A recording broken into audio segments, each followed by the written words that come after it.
US official to press Iran sanctions with leaders in Malaysia, Singapore and India. A top US sanctions official is in Asia to push efforts to increase pressure on Iran, saying Washington was intent on making Tehran radioactive to the international community.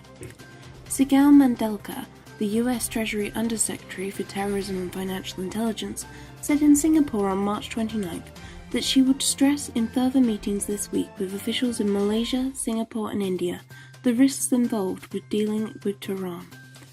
Mandelker said, "This trip follows on the heels of additional intense pressure we have placed on Iran." Syria. Opposition says Israeli airstrikes hit Iran targets near Aleppo. 7 killed. A Syrian war monitoring group says an Israeli airstrike the night before killed 7 Iranian and Iranian-backed fighters in northern Syria.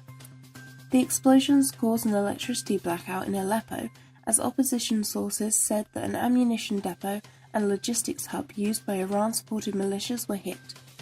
Another strike hit a target near Narib military airport, also said to be used by Iranian forces.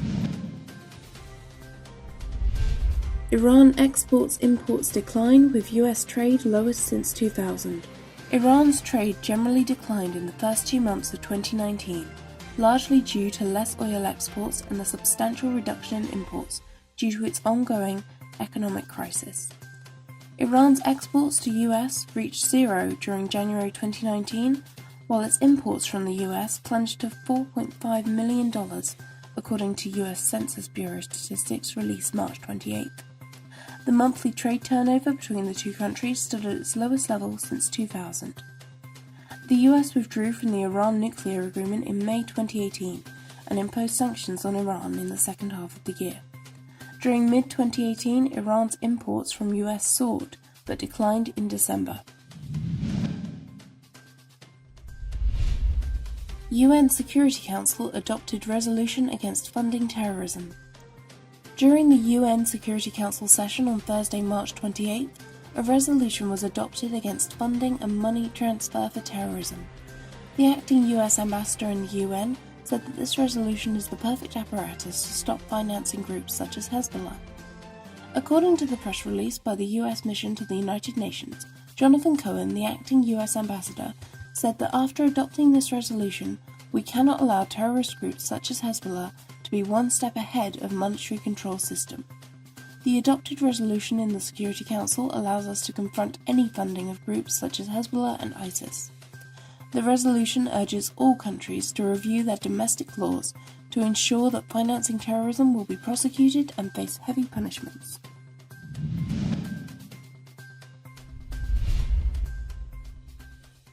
Department of State. The Iranian regime is feeling the pain from our maximum pressure campaign. The US Department of State said the Iranian regime is feeling the pain from their maximum pressure campaign. In a tweet on Thursday night, the US Department of State, by referring to the new list added to the US sanctions against Iran, said the US Treasury Department tightened the screws even further by sanctioning a network of front companies used by Iran to evade sanctions and fund terrorism. The State Department also added in its tweet that the US won't relent and the pressure will only grow.